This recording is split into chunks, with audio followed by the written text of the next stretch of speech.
اسے دنیا کی اتنی زیادہ خبر نہیں ہے، وہ زیادہ ماڈرن بھی نہیں ہے، جدید دنیا کی خاتون نہیں ہے، با حجاب ہے، با پردہ ہے، ہر وقت اللہ اللہ کرتی رہتی ہے، اور اسے فرماتی اس سے کوئی غرض نہیں ہے۔ جس نے بھی اس خاتون کے یعنی ماں کے قدموں کو جا کے چوما، وہ مت یہ سمجھے کہ وہ ان قدموں کو چوم رہا ہے۔ فقد قبلا عتبۃ الکعبہ، وہ ایسا ہے کہ جیسا اس نے دیوار کعبہ یا دہلیز کعبہ کو بوسہ دیا ہے۔ اللہ اکبر۔ اس نے ماں کے قدموں کو چوما۔ کہاں تک مقام کو لے کے جا رہا ہے کہاں تک مقام کو لے کے جایا جا رہا ہے کہ وہ ایسا ہے، ماں کے قدموں کو نہیں چوم رہا صرف وہ،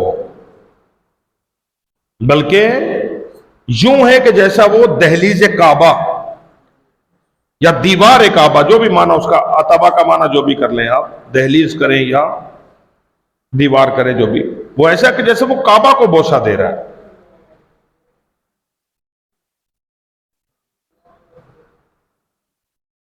پھر کسی اور منزل پر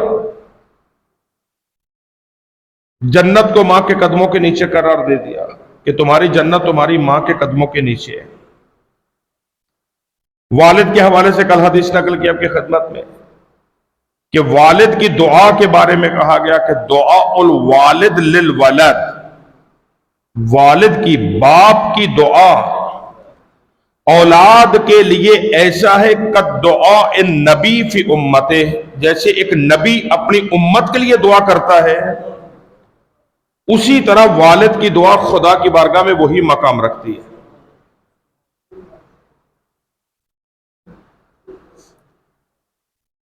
اس حد تک احترام والدین کو بلند کیا۔ اور پھر بارگاہ اہل بیت میں دیکھیں، بارگاہ محمد و آل محمد میں ایسے افراد کا مقام کہ جو قدر کرتے ہیں، اس نعمت کی قدر کرتے ہیں۔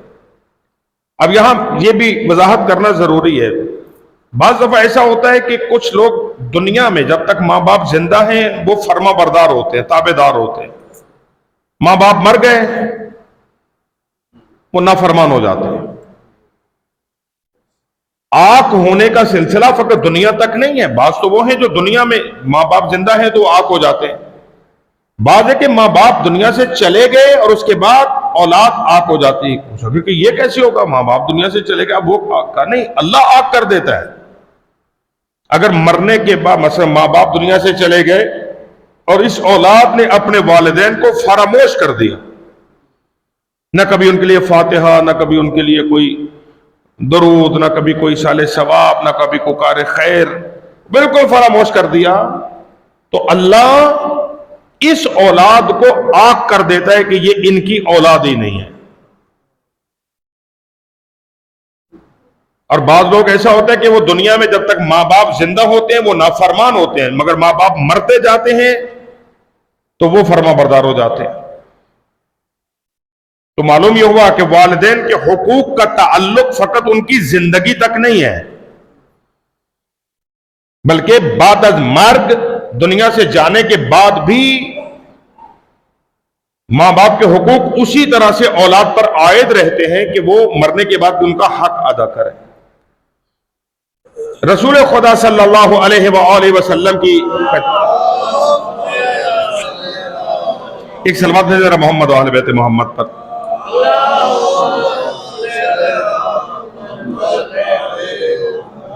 سرکار رسالت کی بارگاہ میں اب روایت چونکہ جو منوان ہے میں اس کو پورا ذکر نہیں کروں گا، اس میں کچھ مناقشہ ہے اس روایت میں جو ہم اس پہ جرا کر سکتے ہیں، مگر جو ہمارے موضوع میں ہے اسی کو صرف لے رہا ہوں۔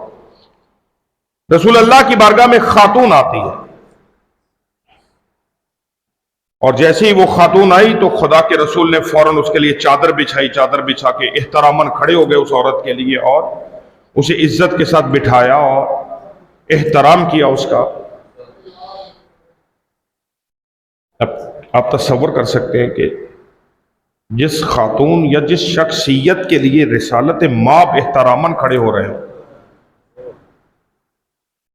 اور اس کے لیے باقاعدہ اہتمام کیا جا رہا ہو کہ چادر بچھائی جائے اس کے لیے اور وہاں پر اس کو بٹھایا جائے، اس کی بات کو سنا جائے۔ آخر کوئی تو خوبی یا کوئی خیر یا کوئی نیکی اس کے دامن میں ہے جس کی وجہ سے اس کا احترام ہو رہا ہے۔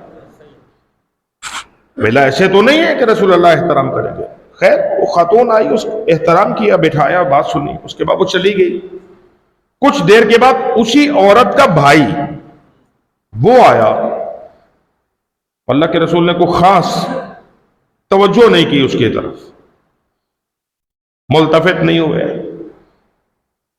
جب وہ چلا گیا تو اصحاب نے کہا کہ ہماری سمجھ میں نہیں آیا ہے، دونوں ایک ہی گھر کے افراد ہیں، دونوں بہن بھائی ہیں، بہن آئی ہے تو آپ نے اس کے چادر بچھائی، احتراماً کھڑے ہوئے، اس کو پروٹوکول دیا، اور جب اس کا بھائی آیا ہے تو آپ نے خاص توجہ نہیں کی اس کے لیے۔ حضرت نے فرمایا کہ میں نے اس عورت کا احترام اس لیے کیا چونکہ وہ اپنے والدین کے حق میں حسن سلوک کرتی ہے، وہ اپنے والدین کے ساتھ نیک سلوک کرتی ہے، ان کا خیال کرتی ہے، ان کا احترام رکھتی ہے، لہذا اس نیکی کی بنیاد پر اس کا احترام کیا، اور اس کی طرف توجہ اس لیے نہیں کی ہے چونکہ یہ والدین کا نافرمان ہے۔ اللہ اکبر، یہ والدین کا نافرمان ہے، لہذا اس کی کوئی اہمیت نہیں ہے۔ اسی طرح حضرت امام جعفر صادق علیہ السلام کی خدمت میں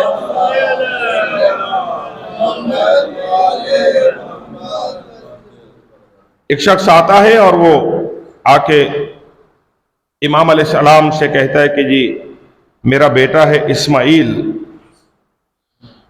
تو مولا وہ میری بڑی خدمت کرتا ہے، میرے ساتھ بڑی محبت سے پیش آتا ہے، بڑا حسن سلوک کرتا ہے۔ جب امام نے یہ لفظ سنے تو حضرت فرماتے ہیں کہ اس کا احترام میرے دل میں پہلے بھی تھا، تیرے بچے کا احترام میرے دل میں پہلے بھی تھا، مگر اس نیکی کے بعد اس کی محبت مزید میرے دل میں بڑھ گئی ہے، اس کی محبت میں مزید، وہ جو تیرے ساتھ حسن سلوک کر رہا ہے اس کی محبت مزید میرے دل میں اس کا اضافہ ہو گیا ہے۔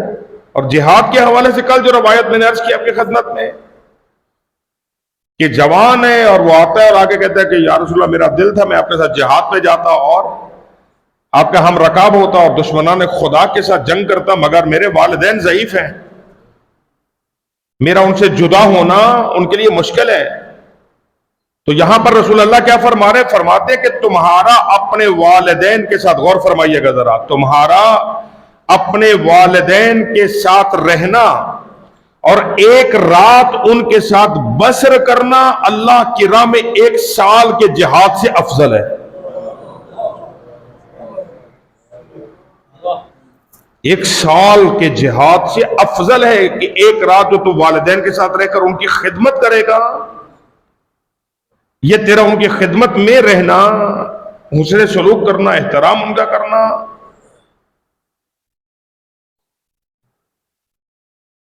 اور خود وصیتیں موجود ہیں، ائمہ کی وصیتیں موجود ہیں۔ میں ابھی آنے سے پہلے کچھ روایات کو دیکھ رہا تھا، جب اس میں ایک واقعہ، ایک بزرگوار ہے مرجع علی قدر سابقہ زمانے میں نجف کے علماء میں سے، غالباً ان کا نام شیخ مہدی قزوینی، وہ نقل کرتے ہیں، انہوں نے ایک روایت کو نقل کیا ایک شخص کے بارے میں، کہ وہ حمام میں کام کرتا تھا۔ ابھی ہمارے ہاں حمام وہ پرانے زمانے میں شاید آپ لوگوں کو تو یاد ہوگا جب وہ نہانے کے لیے بھی وہاں جایا کرتے تھے لوگ، ابھی تو سلسلہ نہیں، اب جدید ہو گیا معاملہ سارا۔ تو مگر ایران میں یا عراق، وہاں عربوں میں، وہاں حمام کا تصور کچھ اور ہے، ٹھیک ہے، وہاں پہ ابھی تو خیر وہاں پہ بھی چینج ہو گیا کلچر، لیکن پہلے تھا کہ ایک حمام کا سلسلہ کہ وہاں جاتے تھے، وہ مالش کرنے والا ہے، وہ مالش کرے گا، پھر سارا پھر وہاں پہ غسل کیا کہ ایک شخص ہے وہ وہاں پر مالش کا کام کرتا ہے، حمام میں مالش کا کام کرتا ہے اور اپنے والدین کی خدمت، پورا ہفتہ والدین کی خدمت بھی کرتا ہے، ساتھ وہاں محنت بھی کرتا ہے، مگر بدھ کو، شب بدھ یعنی منگل اور بدھ کی درمیانی رات یہ ایک رات وہ اپنے والدین کے ساتھ نہیں ہوتا، یہ چلا جاتا ہے کہ مسجد سہلہ میں چلا جاتا ہے۔ مسجد سہلہ جو عراق میں موجود ہے، جسے جو ہے وہ باقاعدہ حضرت اپنا مسکن آ کے جس کو قرار دیں گے، گھر، یعنی امام زمان علیہ الصلوۃ والسلام جب ظہور فرمائیں گے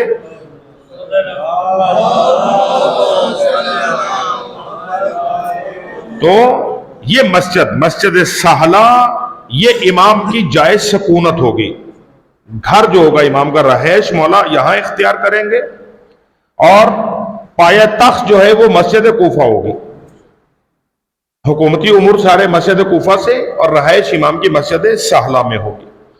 یہی وجہ ہے کہ علماء کے جدید فتاوی میں پہلے تو یہ کہا گیا تھا کہ مسجد کوفہ میں زائر کو یا مسافر کو اختیار ہے کہ وہ نماز پوری پڑھے یا قصر پڑھے، لیکن زیادہ فضیلت ہے کہ مسجد کوفہ میں نماز پڑھنے کا موقع ملے تو وہاں نماز کو قصر کر کے نہ پڑھے، فضیلت زیادہ یہ ہے کہ وہ اسے پورا پڑھے، یعنی استحباب ہے، اس میں مستحب ہے کہ اسے پورا پڑھے۔ جدید فتاوی میں کہا گیا کہ مسجد کوفہ بھی، مسجد سہلہ بھی، وہاں پر بھی باقاعدہ، وہاں مسجد سہلہ میں انبیاء کے مصلی موجود ہے، اور پھر اعمال ہے کہ ہر مصلی پہ 2 رکعت نماز، تو وہ، لیکن بہرحال جو پاکستان میں نماز نہیں پڑھتے وہ وہاں جا کے کیا پڑھتے ہیں، وہ وہاں بھی نہیں پڑھتے، اور اسے نماز پڑھنے تھوڑی آئے ہیں کوئی۔ اسی طرح مسجد کوفہ میں، مسجد کوفہ کی بہت بڑی فضیلت ہے، اور سمجھے کہ قدیم ترین، اسلام کی قدیم ترین مساجد میں سے مسجد کوفہ، کہ جس کا تذکرہ باقاعدہ سفر معراج میں جس کا تذکرہ موجود ہے، کہ سفر معراج کے دوران پیغمبر خدا کی سواری وہاں اتری ہے، اور وہاں پر باقاعدہ رسول خدا کا مصلی موجود ہے، جہاں پہ پیغمبر خدا نے 2 رکعت نماز ادا کی۔ مسجد کوفہ میں پیغمبر خدا نے نماز ادا کی، جبریل کا مصلی ہے، جبریل نے نماز ادا کی، اور پھر باقاعدہ مقامات اس میں موجود ہیں کہ یہاں پر مولا متقیان یا سرکار جناب دین مولا صادق علیہ السلام اور انبیاء کے مصلی موجود ہے، جہاں پر کہیں 4 رکعت نماز ہے، کہیں 2 رکعت نماز ہے، اس طرح کر کے۔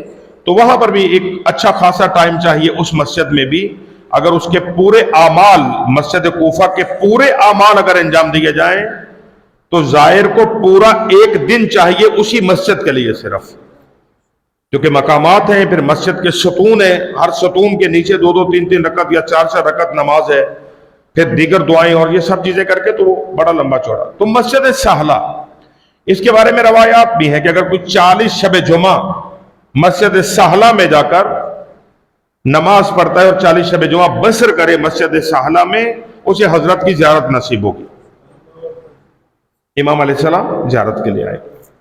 اب یہ شخص جس سے نقل ہو رہی روایت، وہ آقا نے نقل کی، فرماتے کہ وہ یہ شخص اب منگل اور بدھ کی درمیانی رات مسجد سہلہ جاتا ہے، پوری رات مسجد سہلہ میں بسر کرتا ہے، اور والدین پیچھے گھر میں اکیلے ہوتے ہیں۔ یہ کہتا ہے کہ ایک شب مجھے تھوڑی تاخیر ہو گئی جانے میں، اور چاند کی روشنی بھی پھیلنے لگی، تاریکی بھی کم ہوگی رات کی، لیکن بہرحال میں نے سفر اپنا جاری رکھا کہ اثنائے راہ میں ایک اعرابی گھڑ سوار وہ میرے قریب آیا، تو کہا میں نے سمجھا کہ یہ کوئی چور ہے، ڈاکو لٹیرا ہے، لوٹنے کے لیے آیا ہے، تو اس نے میرے قریب سواری لا کے تو ایک بدوی زبان میں میرے ساتھ گفتگو کی۔ بدوی زبان یعنی جو جنگلوں میں رہنے والے افراد بولتے تھے، اس زبان میں میرے ساتھ گفتگو کرنا شروع کی کہ کہاں جا رہے ہو؟ کہا کہ میں نے بتایا مسجد سہلہ جا رہا ہوں۔ تو کہا انہوں نے پوچھا کہ تیرے پاس کھانے میں کیا ہے؟ میں نے کہا جی میرے پاس کچھ بھی نہیں ہے۔ بس تھوڑا سخت لہجے میں انہوں نے کہا کہ نہیں، اپنی پاکٹ میں ہاتھ ڈال کے دیکھو، جیب میں ہاتھ ڈالو، دیکھو کیا ہے۔ میں نے کہا جی کچھ بھی نہیں، مگر جب انہوں نے شدت سے کہا تو میں نے جیب میں ہاتھ ڈالا تو کچھ کشمش کے دانے نکلے۔ کہا وہ میں نے صبح اپنے بچوں کے لیے خریدی، مگر میں فراموش کر گیا، مجھے یاد ہی نہیں کہ میں نے وہ چیز خریدی ہوئی ہے۔ کہا وہ میں نے ان کے ہاتھ میں رکھی کہ میرے پاس یہی ہے صرف۔ اب جب وہ جانے لگے تو اب انہوں نے فرمایا کہ اوصیکم بالعود، بدوی زبان میں عود والدین کو کہتے ہیں. اب وہ جاتے جاتے مجھے کہہ گئے کہ میں تمہیں وصیت کرتا ہوں تمہارے والدین کے متعلق.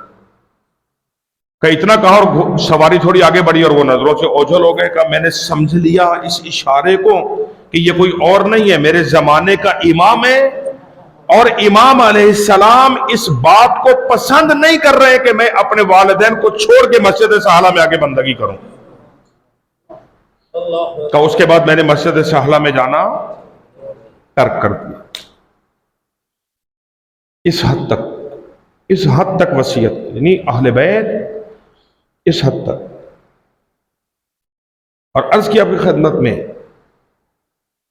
کہ حق جو ہے والدین کا وہ جہاں دنیا میں رہتا ہے وہیں پر ان کے دنیا سے جانے کے بعد بھی ان کے حقوق اسی طرح سے ہیں. مثلا دنیا میں اگر ہیں تو کیا کیا، تو قرآن نے حقوق بیان کیے جو سورہ مبارکہ بنی اسرائیل کے اندر قرآن مجید میں تفصیلاً یہ آیت ذکر ہوئی کہ وَقَضَىٰ رَبُّكَ أَلَّا تَعْبُدُوا إِلَّا إِيَّاهُ وَبِالْوَالِدَيْنِ إِحْسَانًا، کہ اللہ نے فیصلہ کر دیا کہ بندگی خدا کے سوا کسی کی نہیں ہو سکتی اور اپنے والدین کے ساتھ نیکی کرو. وَحْفِظْ جناح الذل من الرحمہ، ان کے سامنے اپنے شانوں کو جھکائے رکھنا، کبھی بھی اکڑ کر سینہ تان کر آنکھوں میں آنکھیں ڈال کر کبھی بات نہ کرنا. ان کے سامنے اپنے شانے ذلت کے ساتھ، وَحْفِظْ جناح الذل من الرحمہ، ذلت کے ساتھ اپنے شانوں کو ان کے سامنے جھکائے رکھنا. اور جب بھی بات کرنا ان کے ساتھ نرم لہجے کے ساتھ بات کرنا. اگر یہ دونوں بوڑھے ہو جائیں یا ایک بوڑھا ہو جائے تو خبردار کبھی جھڑکنا نہیں. فَلَا تَنْهَرْهُمَا، انہیں کبھی جھڑکنا بھی نہیں. وَلَا تَقُلْ لَهُمَا اُف، اور کبھی بھی ان کے سامنے اف بھی نہ کہنا. حقوق اب قرآن بیان کر رہا ہے کہ حقوق کیا ہے. اسی لیے منع کیا کہ کبھی بھی والد کو اس کے نام کے ساتھ مت پکارو، باپ سے آگے مت چلو. اگر باپ اور بیٹا دونوں یا اولاد سفر کر رہی باپ کے ساتھ تو باپ سے آگے مت چلو. حتیٰ کہ خود امام باقر علیہ الصلوۃ والسلام فرماتے کہ میرے بابا نے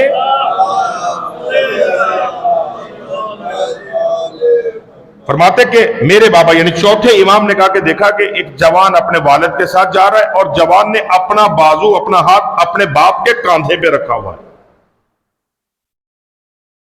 یعنی وہ باپ کا سہارا لے کے جا رہا ہے. کہ میرے بابا کو یہ بات اتنی ناگوار گزری کہ پھر پوری زندگی میرے والد نے کبھی اس جوان کے ساتھ بات نہیں کی کہ یہ تم نے توہین کی ہے. اور پھر کہا کہ سیرت امام میں، چوتھے مولا کی سیرت میں فرماتے کہ میں ایک دسترخوان پر بیٹھ کر اپنی ماں کے ساتھ کھانا نہیں کھاتا. دسترخوان پر بیٹھ کر میں اپنی ماں کے ساتھ کھانا، ایک مولا فرمانا کہ میں اپنی ماں کے ساتھ دسترخوان پر بیٹھ کر کھانا نہیں کھاتا. پوچھا گیا حکمت مولا کیا، کیوں؟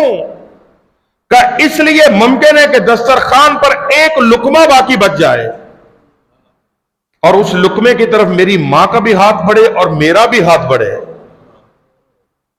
تو میں نہیں چاہتا کہ میری خواہش میری ماں کی خواہش پر مقدم ہو جائے.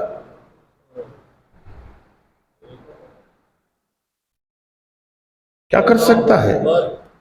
یعنی کس حد تک اللہ رب العزت نے اہمیت دی ہے. توجہ کیجئے گا، کس حد تک خدا نے اہمیت دی ہے.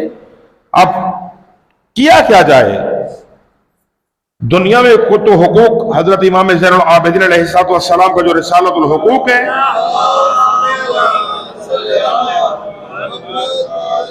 اس میں بھی امام علیہ السلام نے حقوق بیان کی، مگر وہ اس طرف جاؤں تو لمبا وقت چاہیے ہوگا اور طویل بات ہو جائے گی کافی. اس میں مولا نے حقوق بیان کی ہے کہ ماں کا تم پہ حق کیا ہے، باپ کا تم پہ حق کیا ہے، مگر قدر مشترک میں کیا فرمایا کہ اس قدر محتاط رہنا کہ کبھی بھی والدین کو اپنی ضرورت تمہارے سامنے بیان نہ کرنی پڑے. ان کی ضرورت سے پہلے، بولنے سے پہلے تم اتنے متوجہ ہو کہ انہیں کس موقع پر کیا چاہیے. اور حتیٰ ولایت دیکھیں، خدا نے مقام کس قدر بلند رکھا ہے کہ اولاد اگر باپ کے مال میں تصرف کرنا چاہے، مثلا ابا جی کی پاکٹ میں سے کچھ پیسے چاہیے، بیٹے کو حق نہیں ہے، وہ پہلے اجازت طلب کرے، اس کے بعد جا کے وہاں سے استفادہ کرے. تو اولاد کو حق نہیں ہے کہ وہ ماں باپ کی اجازت کے بغیر ان کے مال میں تصرف کرے. پہلے اجازت لیں گے، بعد میں تصرف کریں. مگر اللہ نے والد کو یہ حق عطا کیا ہے کہ وہ بیٹے کے مال میں بغیر اجازت تصرف کر سکتا ہے. آج معاملہ الٹا ہے. آج معاملہ الٹا ہے کہ ایک تو ویسی ہی اولاد کنگلی ہے، کام ہی نہیں کر رہے ہیں، وقت ہی نہیں ہے، ویل مصروف، ٹائم نہیں ہے جی ہمارے پاس. آپ کیا کرتے ہیں؟ کہا کہ یہی تو کرتے ہیں کہ ہم کچھ نہیں کرتے. یہ تھوڑا ہے ابھی، اس سے بڑی مصروفیت کیا ہے اور کہ ہم کچھ بھی نہیں کرتے ہیں. اور اگر جو ہے وہ اللہ نے نواز دیا ہے تو پھر بچہ جو ہے وہ ماں باپ پہ پریشر رکھتا ہے کہ میں آپ کے بوجھ اٹھاتا ہوں، آپ کے اخراجات میرے ذمہ ہیں، میں کفالت کر رہا ہوں آپ کی. بات کرتے ہو کہ تھوڑا خیال کیا کیجئے. اللہ اکبر، اللہ منع کیا روایات میں کہ اتنے ترش رو نہ ہو جانا، اتنے تند خو نہ ہو جانا کہ یہ اپنی ضرورت کو بیان کرتے ہوئے تمہارے سامنے ڈریں کہ پتہ نہیں کیا سلوک ہوگا آگے سے.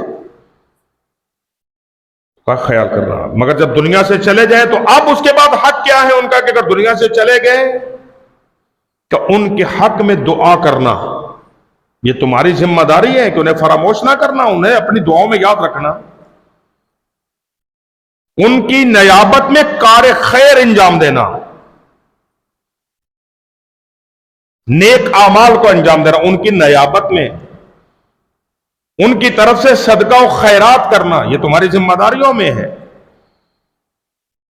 حتیٰ پوچھا گیا آیت اللہ سستانی اور باقی بھی مراجع سے کہ کیا ایسا ممکن ہے کہ میتوں کو تو ہم ہدیہ کرتے ہیں مگر کیا زندوں کو بھی ہدیہ کیا جا سکتا ہے؟ تو آگا فرماتے ہاں، تم اپنے مستحب اعمال میں اپنے زندہ والدین کو شریک کر سکتے ہو. مثلا میں تلاوت قرآن کر رہا ہوں اور والدین زندہ ہیں تو نیت کرے ساتھ کہ پروردگار جہاں اس تلاوت کا ثواب میرے نام اعمال میں ہے وہیں پر میرے والدین کے نام اعمال. جہاں پر بچہ اگر توفیق نصیب ہوئی ہے اور وہ زیارات پہ تشریف لے گیا ہے تو وہاں پر اکیلا ذریعوں کو بوسے نہ دیتا پھرے، وہاں اپنے والدین کو، اپنے زندہ مردہ سب رشتہ داروں کو شامل کرے، اس میں مومنین کو شامل کرے. اس میں کا دعا، والدین کے لیے دعا کرنا، بات میں انہیں یاد رکھنا، ان کی خاطر صدقہ دینا، خیرات کرنا، ان کی نیابت میں کار خیر انجام دینا، کہ یہ ان کا حق ہے اپنی اولاد پر زندگی میں بھی اور دنیا سے جانے کے بعد بھی. اگر یہ حق ادا کیا تو خداوند متعال قبول کرے گا، وَإِلَّا خود بس گفتگو تمام کروں حضرت موسیٰ علیہ السلام کے جملے پر کہ حضرت موسیٰ علیہ السلام نے خدا کی بارگاہ میں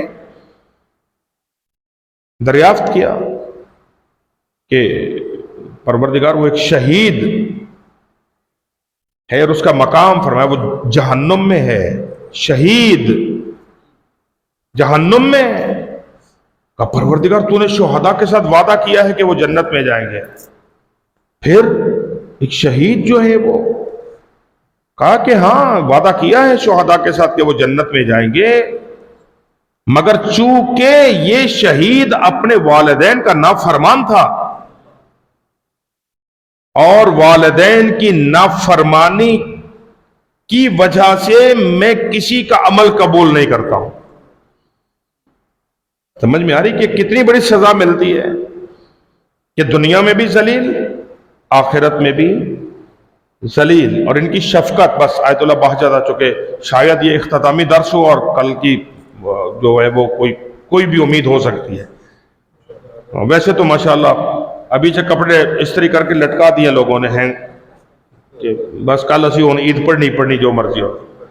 ٹھیک ہے، ابھی سے پتہ نہیں رات سے کتنے میسج آئے جی ہاں جی کل کیا ہونے والا ہے. وہ اللہ کے بندہ عالم الغیب نہیں ہے بھائی، نہیں ہوئی نا، وہاں چاند نظر نہیں آیا.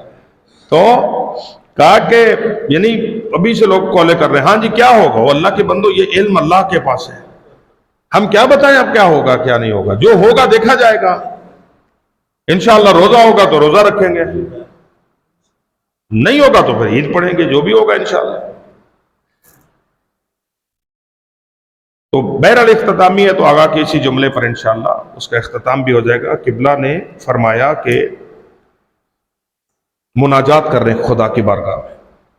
آیت اللہ بہجت مناجات کر رہے ہیں خدا کی بارگاہ میں اور فرما رہے ہیں پروردگار جب میں چھوٹا تھا، بہن بھائیوں میں چھوٹا تھا، تو کھانا کھا رہا ہوتا تھا، دسترخوان پہ بیٹھے سب کھانا کھا رہے ہوتے تھے، تو میں بچہ تھا، میری رفتار کم ہوتی تھی کھانے میں، تو باقی بڑے بہن بھائی کھانا جلدی ختم کر لیتے تھے اپنا، میرا بھی کھانا باقی رہتا تھا.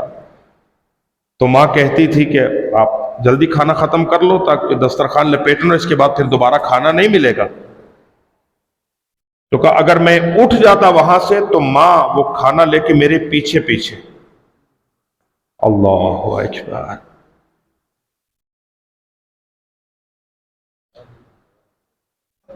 کہ وہ ماں کھانا لے کے پیچھے پیچھے ہوتی تھی کہ بیٹا ایک آدھا لقمہ مزید کھا لو، ایک اور لقمہ کھا لو، اپنی شفقت کی بنیاد پر کہ ایک لقمہ اور کھا لو، ایک لقمہ اور کھا لو. کا پروردگار وہ ماں میرے پیچھے پیچھے بھاگتی تھی کہ میرا بچہ بھوکا نہ رہ جائے. کا پروردگار ہم بھی تیرے دسترخوان پہ 30 دن مہمان رہے ہیں، مگر متقین اپنے حصے کا لے کے اٹھ گئے، مسبحین لے کے اٹھ گئے، توابین لے کے اٹھ گئے. میں گناہگار تھا، میں نہیں حاصل کر سکا. پروردگار وہ تو ماں تھی نا، تو 70 ماؤں سے زیادہ شفیق ہے. یہ آغا بہجت کی مناجات عرض کر رہا ہوں، مثال دے رہے ہیں کہ ماں ایسا کرتی تھی، وہ ایک ماں ہے، تو 70 ماؤں سے زیادہ شفیق ہے. پروردگار کچھ لمحے اور دے دینا، کچھ لمحے اور دے دے تاکہ رحمت کے کچھ لقمے، کچھ نوالے مزید حاصل کرنے میں شاید کامیاب ہو جائے. عزیزان گرامی، یہ ماہ قرآن تھا، ماہ اہل بیت، ماہ رحمت، ماہ دعا، ماہ توبہ، یعنی لاتعداد فضائل سمیٹے ہوئے یہ مہینہ ہمارے درمیان، جس کی اب آخری ساعتیں ہم بسر کر رہے ہیں. لمحہ فکریہ کیا ہے؟ لمحہ فکریہ یہ ہے کہ ہم اس سفرہ الہی کے جو مہمان رہے، اس میں ہم نے کتنا رزق رحمت کو حاصل کیا، کتنا رزق مغفرت کو حاصل کیا. جسمانی رزق تو شاید ہم نے بہت زیادہ حاصل کیا ہوگا، اس میں روح کتنی بیدار ہوئی، قلب کتنا صاف ہوا. ہم وہ جو نجاستوں میں گرے ہوئے جب خدا نے ہمیں بلایا تو ہم ان نجاستوں کو اپنے آپ سے دور کرنے میں کتنا کامیاب ہوئے. اب مثلا آج اگر اختتامی لمحہ آج ہو جاتا ہے مغرب پہ، تو گویا اس سفرہ الہی سے رخصت ہونے کا وقت ہے نا. آج ہمیں اٹھنا ہے اس دسترخوان سے. پھر تو گویا آج کی افطار میں جب ہم اٹھیں گے 29 یا 30 دنوں کی اس محنت کے بعد، ہم اپنے دامن میں کیا لے کے اٹھ رہے ہیں، وہاں سے کیا سمیٹ کے اٹھ رہے ہیں. لہذا پیغام قرآن کیا ہے کہ سارعوا الی مغفرۃ من ربکم وجنہ، خدا کی مغفرت اور اس کی رحمت کی طرف سرعت دکھاؤ، جلدی کرو.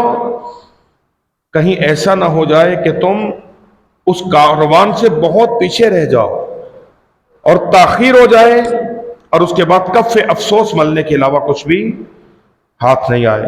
تو ان 29 دنوں کا پیغام یہی تھا کہ ہم سب اپنی آخرت کی طرف توجہ کریں. اس لیے کہ اس عالم کے بعد ایک دوسرا عالم ہے جس کی طرف جانا. اور یہی جناب لقمان کی نصیحتوں میں بھی اپنے بچے سے کہتے کہ بیٹا جب تم دنیا میں آ گئے ہو تو تمہاری پشت دنیا کی طرف ہے، تمہارا چہرہ آخرت کی طرف. تو جس کی طرف تم پشت کیے ہوئے ہو اس کو آباد کرنے سے زیادہ افضل یہ ہے کہ جدھر تمہارا منہ ہے اسے آباد کرنا. جس طرف تمہیں جانا ہے اسے آباد کرنا. اور یہ آخری لمحات ہمارے پاس وہی ہیں جس میں زیادہ کوشش کر سکتے ہیں ان آخری لمحات کے اندر کہ خدا بند متعال توفیق عنایت کرے کہ ہم ان افراد کی فہرست میں داخل ہونے میں کامیاب ہو جائیں کہ جنہوں نے اس مہینے میں اللہ رب العزت کو راضی کر لیا ہے، جو اپنی توبہ قبول کروانے میں کامیاب ہو گئے، جنہوں نے خدا کی رحمت کو سمیٹ لیا، مستحق رحمت قرار پائے، جنہوں نے سفرہ الہی سے کچھ نہ کچھ حاصل کیا. خدا ہمیں توفیق دے کہ ہم ان افراد کے اندر شامل ہو جائیں، خدا ہمارا شمار ان میں کرے. وَإِلَّا اگر ہم اس میں شامل نہ ہو سکے تو پھر بدبختی کے سوا کچھ ہاتھ نہیں آیا کہ پورا ایک مہینہ گزر گیا اور ہم اللہ کو راضی کرنے میں ناکام رہے، ہم خدا کو راضی کرنے میں کامیاب نہ ہو سکے، ہم اپنی توبہ قبول کروانے میں کامیاب نہ ہو سکے. اس سے بڑا اور موقع رحمت ہمارے پاس موجود نہیں ہے. خدا کی بارگاہ میں دعا ہے پروردگارا بحق قرآن و اہل بیت میرا مولا ہماری دعاؤں کو اپنی بارگاہ میں مستجاب فرما. بحق قرآن و اہل بیت ہمارے قلوب کو نور قرآن و نور معرفت اہل بیت سے منور فرما. بحق قرآن و اہل بیت ہمارے صغیرہ و کبیرہ گناہ معاف فرما. پروردگارہ بحق قرآن و اہل بیت اس ماہ رمضان کو ہماری زندگیوں کا آخری رمضان قرار نہ فرما. پروردگارہ اگر تیری حکمت کے تحت یہ ہماری زندگی کا آخری رمضان ہے تو پروردگارہ پھر ان مبارک ساعتوں کا واسطہ ہمیں کامیاب ہونے والوں میں قرار فرما. پروردگارہ ہمیں توبہ قبول ہونے والوں میں قرار فرما. پروردگارہ وہ تمام افراد کے جو تجھے راضی کرنے میں کامیاب ہوئے میرا مولا ہمارا شمار ان افراد میں فرما. پروردگارہ آتش جہنم سے ہمیں نجات عنایت فرما. پروردگارہ ہمارے مرحومین پر اپنی رحمتوں کو نازل فرما. پروردگارہ ہمارے مرحومین کو عالم برزخ میں نعمات جنت سے مستفید فرما. کریم اللہ ہم حقیر گناہگار فقیر لوگوں کی طرف سے میرا مولا دعا و مناجات و استغفار و تسبیح و تحلیل و صدقہ و خیرات و نماز و تلاوت قرآن و روزہ پروردگارہ جو بھی عمل خیر انجام پائے ہیں میرا مولا اپنے فضل و کرم کے ساتھ انہیں قبول فرما. میرا کریم اللہ اپنی بارگاہ سے بہترین جزا عنایت فرما. بار الہ بحق محمد و اہل بیت محمد یوسف زہرا کے ظہور میں تعجیل فرما. قلب امام زمان کو ہم سے راضی و خوشنود فرما. ربنا تقبل منا انک انت السمیع العلیم وتب علینا انک انت التواب الرحیم. اللہم صلی علی محمد و آل محمد وجل فرج آل محمد. سورۃ الفاتحہ. بسم اللہ الرحمن الرحیم الحمد للہ رب العالمین الرحمن الرحیم مالک یوم الدین نستعین اهدنا الصراط المستقیم صراط الذین انعمت علیہم